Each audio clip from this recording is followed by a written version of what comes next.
Vous voulez investir en bourse, mais vous ne savez pas par où commencer? Vous entendez parler d'actions, d'ETF, de dividendes, de stratégies d'investissement, mais tout ça vous semble un peu flou? Aujourd'hui, je vais vous présenter 4 stratégies simples pour commencer à investir en bourse. Les stratégies sont accessibles à tous, même si vous êtes débutant. C'est parti. Première stratégie, investir dans les ETF. Si vous débutez, les ETF sont vos meilleurs alliés. Vous allez me dire pourquoi? Tout simplement parce qu'ils sont simples et idéaux pour diversifier votre investissement. Pour ceux et celles qui ne savent pas qu'est-ce qu'un ETF c'est quoi? C'est un produit financier qui regroupe un panier d'actions ou d'actifs. Par exemple, au lieu d'acheter une action Tesla ou une action Apple, vous allez acheter un ETF, par exemple le S&P 500, qui regroupe les 500 plus grosses entreprises américaines.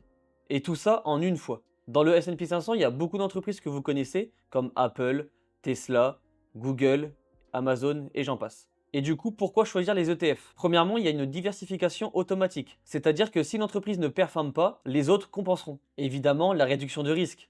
Par exemple, dans le S&P 500, il y a plusieurs secteurs comme la technologie, les soins, la finance, etc.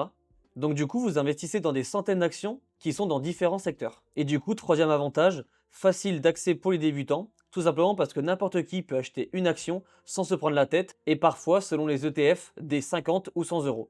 En exemple d'ETF, par exemple, on a le MSCI World, qui est un ETF qui regroupe des actions de plusieurs secteurs et pays différents, ce qui est parfait si vous voulez une diversification mondiale. Comme vous pouvez le voir à l'écran, en bas à droite, nous avons un graphique qui nous montre l'évolution du S&P 500 au cours des années. Et comme vous pouvez le voir, ça grimpe d'année en année. Et comme dernier exemple, on va prendre le Nasdaq 100, qui est du coup un ETF qui regroupe les 100 plus grosses entreprises technologiques au monde. Et comme vous pouvez le voir sur le camembert en bas à gauche, Microsoft, Apple, Google, donc Alphabet, Amazon, etc. dominent le marché. Stratégie numéro 2, les actions à dividendes. Qu'est-ce qu'un dividende? Un dividende, c'est un revenu passif que versent les entreprises à leurs actionnaires en partageant une partie de leurs bénéfices. Le pourcentage de dividendes varie en fonction des entreprises. Et du coup, pourquoi miser sur les dividendes? Premier avantage, générer des revenus passifs et réguliers.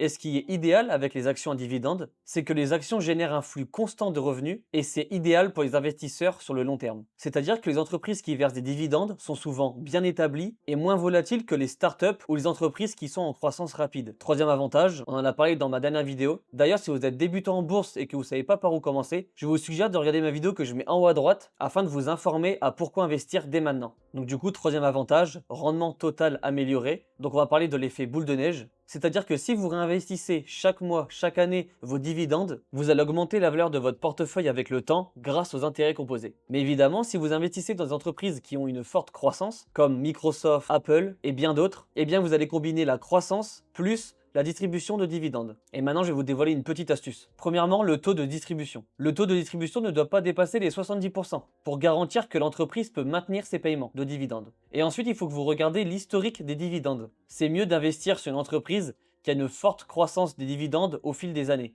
Après, bien évidemment, chacun investit dans les ETF ou actions qu'il souhaite. Troisième stratégie, le DCA. Et évidemment, qu'est-ce que le DCA? Le DCA, ou investissement programmé, c'est une méthode qui consiste à investir un montant fixe, régulier. Évidemment, c'est à vous de choisir la période, donc par exemple tous les mois, toutes les semaines ou tous les jours. Et du coup, quels sont les avantages du DCA? Premier avantage, réduit l'impact des fluctuations. Par exemple, on va prendre une période de 1 an.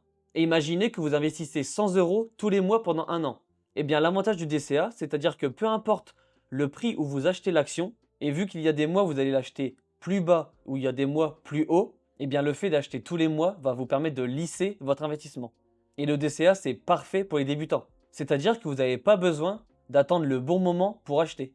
Deuxième avantage, bon je vous l'ai déjà dit à l'instant, mais cela aide à éviter de timing le marché, qui veut dire de trouver le bon moment pour acheter. Et le dernier avantage, la réduction du stress et la discipline financière. Pourquoi ça évite le stress? Tout simplement parce que vous n'allez pas vous poser la question de quand acheter. Et pour la discipline financière, vous pouvez automatiser vos investissements. Ça vous permet premièrement de ne pas dépenser cet argent dans autre chose et de deux, être tranquille sans vous prendre la tête. Et encore plus si vous investissez dans les ETF. Car vous l'avez bien compris, mais les ETF se chargent de la diversification. On va revenir sur les 100 euros que vous investissez tous les mois. Eh bien, si les marchés baissent, vous allez acheter plus de parts d'actions, mais avec le même montant. Et bien évidemment, si les marchés montent, votre portefeuille prend en valeur. Et sur le long terme, cette régularité est très efficace. Et surtout, il faut rester patient.